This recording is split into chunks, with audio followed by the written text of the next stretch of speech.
Assalamualaikum warahmatullahi wabarakatuh. Perkenalkan, saya Sucia Kamarapurna SSTP, peserta Latsar CPNS golongan 3, Angkatan 27 Institut Pemerintahan Dalam Negeri. Berikut saya akan memaparkan tugas pelayanan publik saya. Di sini saya mengambil artikel tentang seberapa penting penyederhanaan birokrasi dalam perkembangan teknologi terhadap pelayanan publik. Yang pertama, perkembangan teknologi. Kemudian, pelayanan publik. Kedua hal ini memiliki keterkaitan yang sangat erat. Sebagaimana kita ketahui saat ini, pesatnya teknologi dan informasi adalah anugerah untuk kita dalam mempercepat laju pergerakan organisasi pemerintahan dan sebagai ajang pengukuran diri atas efisiensi dan efektivitas organisasi dalam mencapai tujuan. Saat ini kita besar di dalam perkembangan pesat teknologi dan informasi yang mengubah seluruh tatanan kehidupan manusia, baik dari kehidupan individu maupun kelompok, bahkan terjadi pada sektor publik maupun swasta, yang mana mau tidak mau seluruh organisasi pemerintahan harus melakukan upaya perubahan terhadap perkembangan yang terjadi saat ini. Karena suatu organisasi maupun pemerintahan dapat tetap eksis keberadaannya karena memiliki peran penting dalam kehidupan masyarakat. Jadi, kita harus menyesuaikan dengan perkembangannya teknologi terus meningkat, tetapi pelayanan publik kita juga harus menyesuaikan. Latar belakangnya ialah penyederhanaan birokrasi dalam pemerintahan Indonesia adalah langkah maju yang dilakukan oleh pemerintah dalam mendekatkan pelayanan kepada masyarakat. Karena sejatinya pemerintah adalah pelayan masyarakat atau administrator pemerintah adalah abdi masyarakat yang melayani masyarakat, mengayomi masyarakat, dan hadir kepada masyarakat dengan solusi atas permasalahan masyarakat.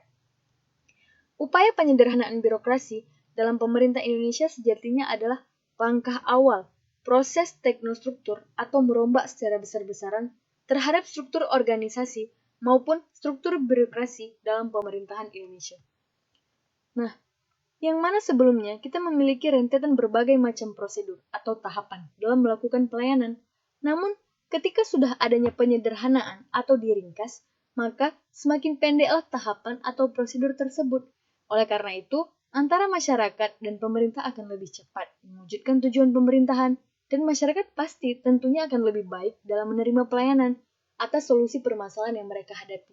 Sehingga pemerintah berhasil memberikan pelayanan terbaik, masyarakat senang menerima pelayanan dari pemerintah.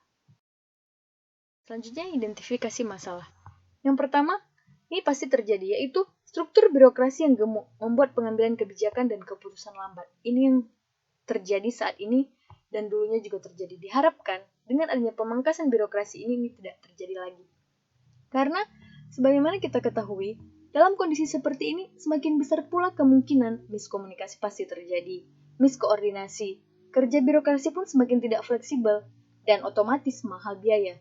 Karena dengan struktur birokrasi yang disederhanakan, maka pejabat bisa dipacu untuk berinovasi dan berproduksi menjadi lebih baik, sehingga tidak bertele-tele dalam melakukan pelayanan. Dan juga dalam mengambil kebijakan cepat, tuntas, dan memuaskan.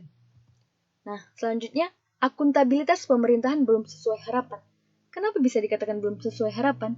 Karena memang harus kita akui, indikasi budaya birokrasi yang korup, yang memanfaatkan, dan menyalahgunakan jabatan masih kerap terjadi, dan itu terus terjadi dari dulu sampai dengan sekarang.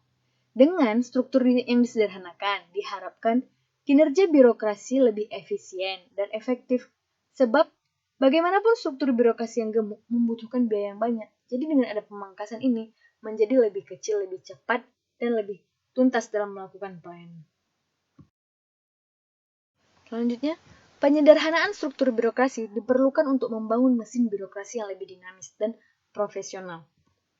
Nah, ini semua pasti tidak mudah dalam melakukan penyederhanaan birokrasi karena kita ini menyangkut hidup 4.286.918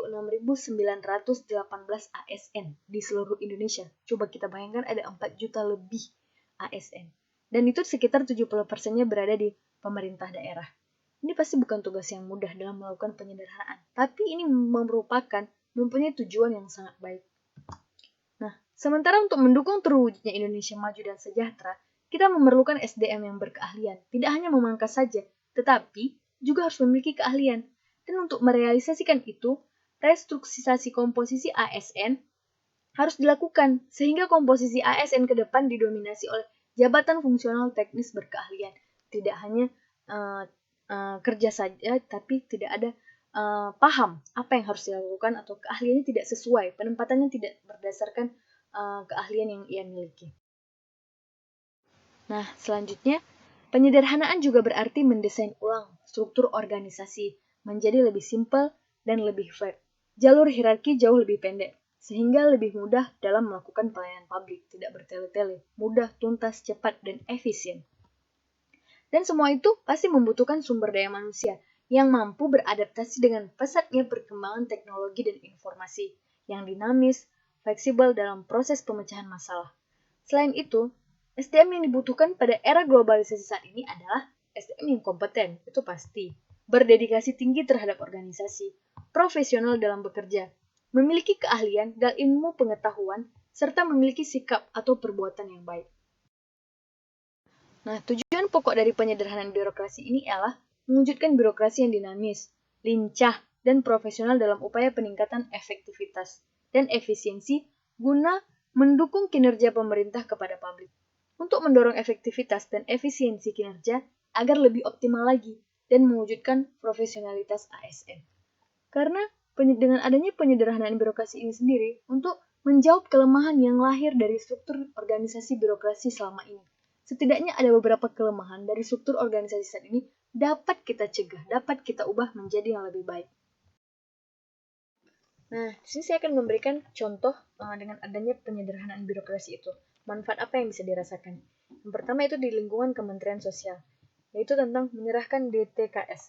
Sebelumnya, data ini ialah dikasih melalui pemutakhiran data di lapangan, yang mana dilakukan oleh para petugas lapangan, kemudian menyetorkan hasilnya kepada Kementerian Sosial melalui kecamatan, kabupaten, hingga provinsi. Namun dengan adanya teknologi dan informasi, upaya ini dapat diringkas dengan langsung oleh petugas lapangan mengentri data kepada laman sistem DTKS yang telah disediakan yang dimiliki oleh Kemensos. Nah, upaya ini pasti sangat jelas mempersingkat waktu, meningkatkan efisiensi kinerja organisasi Kementerian Sosial. Karena dengan demikian sangat penting suatu organisasi, baik itu pemerintah maupun swasta, dalam menerapkan penyederhanaan birokrasi. Karena hal ini bakal berdampak pada cepatnya pelayanan publik yang diberikan instansi tersebut. Penggunaan teknologi informasi sangatlah diperlukan dalam mendukung terciptanya suatu birokrasi yang mapan. Nah, selanjutnya yaitu pemerintah daerah Kabupaten Aceh Selatan. Apa yang bisa dilakukan pemerintah Kabupaten Aceh Selatan dengan adanya penyederhanaan birokrasi? Yaitu, proses pembuatan KTP elektronik. KTP elektronik adalah identitas daripada individu yang ada pada suatu daerah atau wilayah yang patuh terhadap kewenangan pemerintah tersebut. Nah, KTP elektronik dapat diproses pengajuan atau pemohon yang dilakukan oleh warga negara yang telah memenuhi kriteria, yang mana pada struktur birokrasi atau jalannya proses prosedur itu dimulai dari tingkat kampung terlebih dahulu atau desa. Nah, kemudian baru ditembuskan kepada kecamatan, baru diakses atau diterbitkan KTP-nya pada Dinas Kependudukan dan Pencatatan Sipil. Namun, dengan adanya teknologi informasi dapat mengakses semua proses rumit atau panjang itu. Perjalanannya permohonan pengajuan elektronik menjadi lebih cepat dan lebih efisien. Bagaimana caranya? Yaitu dengan kita telah memenuhi kriteria dapat langsung mengajukan kepada kantor Kependudukan dan Pencatatan Sipil. Jadi tidak perlu lagi proses permohonan dari kampung ataupun lagi ke kecamatan. Jadi bisa langsung. Nah, inilah manfaat daripada penggunaan teknologi dan informasi data. Data tersebut akan lebih cepat diproses dan akan memberikan pelayanan yang lebih baik, sehingga penyederhanaan struktur birokrasi pada pemerintah Indonesia, khususnya pemerintah daerah ini, tahapan yang lebih baik dan maju daripada sebelumnya. Nah, kesimpulannya ialah penyederhanaan birokrasi adalah membangun birokrasi yang dinamis, yang punya fleksibilitas tinggi, kapabel, berbudaya unggul, dan organisasi yang berbasis kinerja, sehingga bisa melahirkan kebijakan yang adaptif, yang terintegrasi ke setiap unit, ditambah dengan adanya perkembangan teknologi, maka pelayanan publik dapat dilaksanakan dengan maksimal. Dengan penyederhanaan birokrasi, bertujuan untuk mempercepat pelayanan kepada masyarakat. Karena dengan sistem pelayanan yang sederhana, masyarakat dapat melakukan segala macam urusan administrasi menjadi lebih mudah dan cepat.